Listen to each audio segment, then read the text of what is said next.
Yanis Varoufakis, you said yesterday you'll resign if there's a yes vote on Sunday.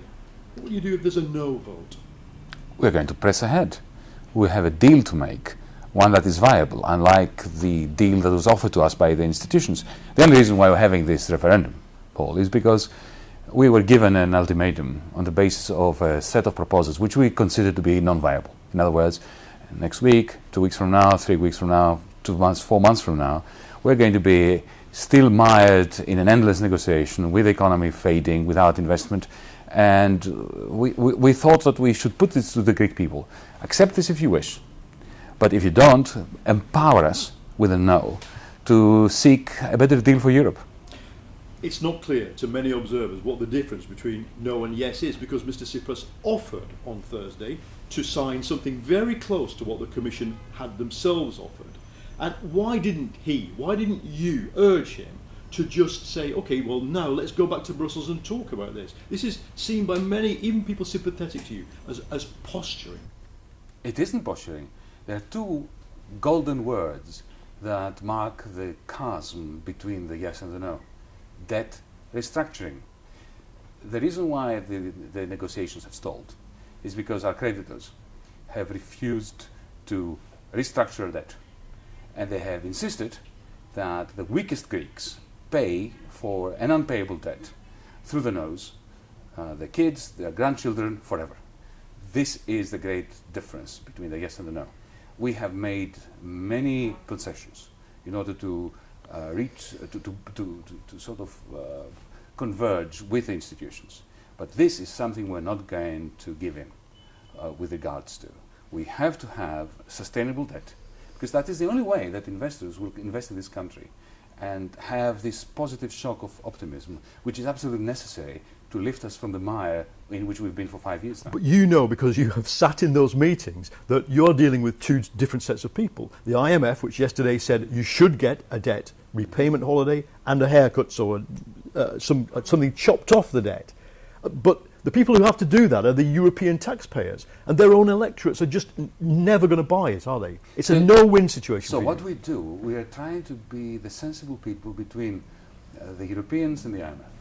We're not requesting a haircut, even though a haircut would be very sensible. But because we understand, we are sensitive to the political conundrum within Europe that is stirred up every time you mention the H word, the haircut word. We're not proposing that. What we're proposing is a very sensible, very moderate, very conservative debt restructure that on the one hand does away with a funding gap for the next 2.5 years. It shifts our debt to the ECB, to the ESM, from one pocket of Europe to another pocket of Europe, not €1 for the Greek state, but it makes palatable our debt repayment schedule. It pushes into the future whatever problems we would be facing with funding in the short run, and at the same time unleashes quantitative easing on the part of the Greek state, and makes the whole thing viable. It's a fantasy. With this Europe, with this ECB, it's a fantasy. Shouldn't you just tell your electorate, the Greek people, that it's a fantasy? Give up on it. Well, I'm not going to do that. You know why? Because it isn't a fantasy.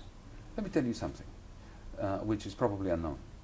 Ever since we declared the referendum and we incensed our European partners, we had the most interesting proposals coming from Brussels. Perhaps this referendum and the impasse that it represents concentrated several minds in Brussels, and we've had some really good proposals, proposals that we would sign on the dotted line for. You have a proposal you would sign on the dotted line Yes, for? we do. Where is it? Well, I'm not going to tell you. It's somewhere in this building. But the, of course, crucial part of the story is that before this proposal becomes a genuine negotiating document which we can sign off on Monday, the Greek people have to empower us with a no.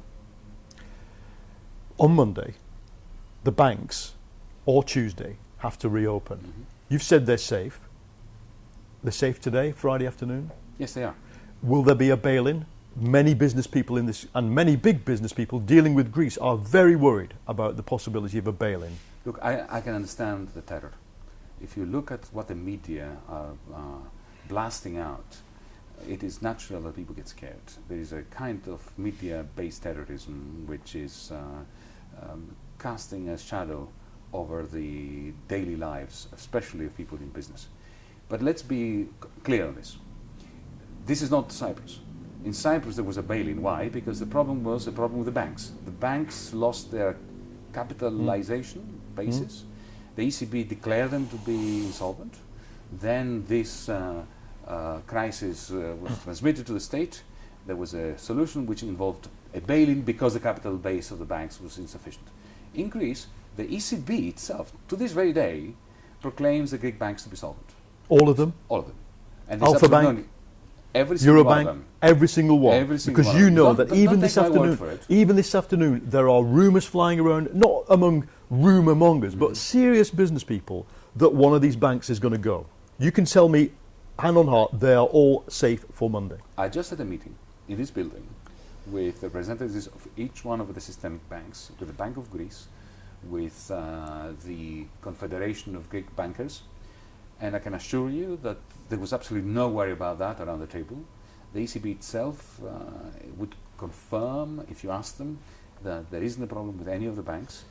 What we need is to open them, and after a week of a closure, which is can only be explained as a political ploy by the Eurogroup in order to blackmail this government. Alexis into Tsipras signed signing the an order. an unviable agreement. Your Prime Minister signed the order. Well, we had no alternative, but the banks closed because the Eurogroup wanted to deny the Greek people the opportunity to deliver their verdict on the institution's offer on the 25th of June. Politically, this referendum has probably, for the first time, viscerally divided this country. Don't you fear what you're creating? A kind of right against left split in which there is no middle ground. I don't agree with you. I think that the Greek people are very serene about this whole thing, all things considered. We haven't had a single episode of violence, a single altercation, even though the banks were closed and yet open for pensioners to collect their pensions. We were very worried about awful episodes outside banks. We had none. If you talk to people, of course, people, Greeks are animated people. We take our politics very seriously. But I see absolutely no sign of this kind of chasm developing between people. Of course, there is a degree of polarization, but I can assure you that come Sunday, once we cast our ballots, the Greek people are going to find it in themselves to retain cool head and a very warm heart. But what about Syriza? I mean, you were in some senses a latecomer to Syriza, but you're part of a government run by this far-left party whose rhetoric was universality, to represent all Greeks. I can take you across the road to dot-com startups, which you would have liked to have in that big family of progressive people. They hate you. What do you say to them now? That you've wrecked their businesses? Paul, had I signed on the 25th of June the agreement that was presented to me, and I was told effectively sign it or we'll close down your banks, they would have hated me even more, because the tax hikes, the reductions in aggregate demand that would be brought about by the reduction in the lowest of the low pensions, by wage cuts and so on, would have crippled entrepreneurship, would have crippled the dot-comers. So we were between a rock and a hard place. This is what happens when you have a broken down economy, like we have had, like the one that we inherited after 5 years of a self-perpetuating crisis. Did we cause this crisis? No. The Troika did. A failed program did. The same failed program that the Troika, which the creditors have been trying to impose upon us. What we're saying to the Greek people, at least we are the first government that we're going to them and say, listen, this is the proposal that was given to us. Vote for it. You want it? We will implement it. You don't want it? We will try for something better. This is the best a democratically elected government can do. You just said you want it, we'll implement it. The implication was the government would resign if you don't get a no vote on Sunday. And it just occurs to me that, ministers who are saying, I'll chop my arm off or I'll leave if it... Mentally, is there a sense in which some ministers in this government have left the building? They don't want the stress and pressure that you are under. And no, absolutely not. Absolutely not. We're campaigning for no. If we get the no, we will have bargaining power to effect a much better deal than the one that was offered on the 25th. If the yes wins, as committed Democrats, we have a duty to the people to make sure that the deal that we didn't like, we don't think is viable, but nevertheless the deal that the people want is going to go through Parliament. And it doesn't mean that I'm going to have to sign it as a Minister of Finance, given that I don't think it's viable.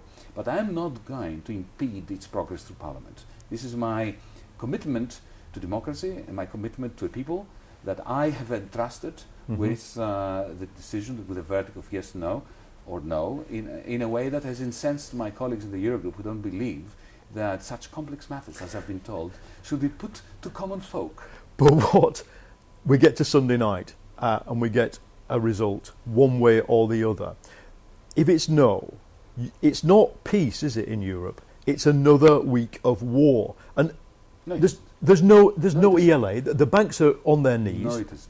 It's not. You can Whether assure the you Greek have a people yes, right now yes, I can. that from Monday there is a resolution. There will be a resolution, one way or the other. My point is that if we get a no, it will be a better one, both for Europe and for Greece. If yes wins, it will be a worse one. What are they saying to you, Mr. Varoufakis? What are the European Commission saying to you? That if you get a no, they're going to sign on a dotted line of something you present to them? No, of course not. But there will be common ground. Because there's too much at stake for there not to be common ground. We have a great deal to lose, and they have a great deal to lose. This is what happens in all such bargaining, negotiation circumstances. When there is a lot to lose, an agreement is reached. And by implication, because of everything you've said, you expect to do a deal involving debt. What is it? Restructuring, relief, something? Restructuring. Absolutely. You think? Well, the IMF thinks so. I believe that the ECB... It's not their money, though. It's not their money. It's the Finns' money. It's the Germans' money. Yes, but debt restructure, let's think about it. When a corporation has problems in repaying its debt to a bank, the bank restructures the debt in order to get more money rather than less money back. This is what we're offering them. What we're saying is, help us restructure the debt so that we can maximize the present value of what we give back to you. AKA, help us make a fiscal union on the fly overnight. No. No. I wish we had a fiscal union, but that's a separate matter. If you owe me money and you cannot repay it, it would be senseless for me to demand all the money back, or else, because then you would simply go bankrupt and I wouldn't take anything back. But if we could arrange new terms so that you can pay as you go and link your repayments to your income stream, and I could help you increase your income stream, then that would be a mutually beneficial arrangement. This is what we're asking for. It's what happens in the world of finance every day, except it doesn't happen in the world of public finance, the Eurozone, because we're stuck behind rules that are not up to the task facing all of us. I just have to put it to you. That was the old problem. The new problem is not the rules. The new problem is the electorates of Brandenburg, of Finland, of Lithuania and Estonia. They actually do not want the resolution that you wish. It's the Greek people versus... I don't think we should be so presumptuous as to assume that we know what the people of Lithuania, the people of Finland want. What I think they want is as much of their money back as possible. And this is what we're offering them. But what we're saying to them is that unless our income grows, we cannot repay an unpayable debt. The IMF, quite correctly, declares our debt to be unpayable. So what we're saying is, help us grow, restructure the debt in such a way that we smoothen out the repayments, because if we have huge cliffs, let me give you an example. In 2022, our repayments will jump from 10 billion to 30 billion, right? Now, no sensible financier would have made such, created such a step. So what we're saying is we need to iron this out, because some people say, who cares about 2022? Investors do. Because if you are going to invest in a business in Greece and you have a 10, 20-year horizon, and you think, well, this state is going to go bankrupt in 2022, you're not going to invest in Greece today. So the structure of the debt over the next 10, 20 years makes a huge difference when it comes to investment today, and therefore growth tomorrow, and therefore our capacity to repay the Finns and the Slovaks and the Germans and the Portuguese throughout this period. If the experiment with left-wing government in Greece ends on Sunday night, was it worth it? Of course it was worth it. We have lit a beacon on a hill. We have made hope return back to Europe. we have reintroduced the concept of democracy, which was actually quite forgotten within the Eurogroup. And I've been told in no uncertain terms that it was forgotten. Some very powerful forces within the Eurogroup would want it to stay forgotten. But we have lit this fuse of hope and of democratic principles again, and we're not going to go away.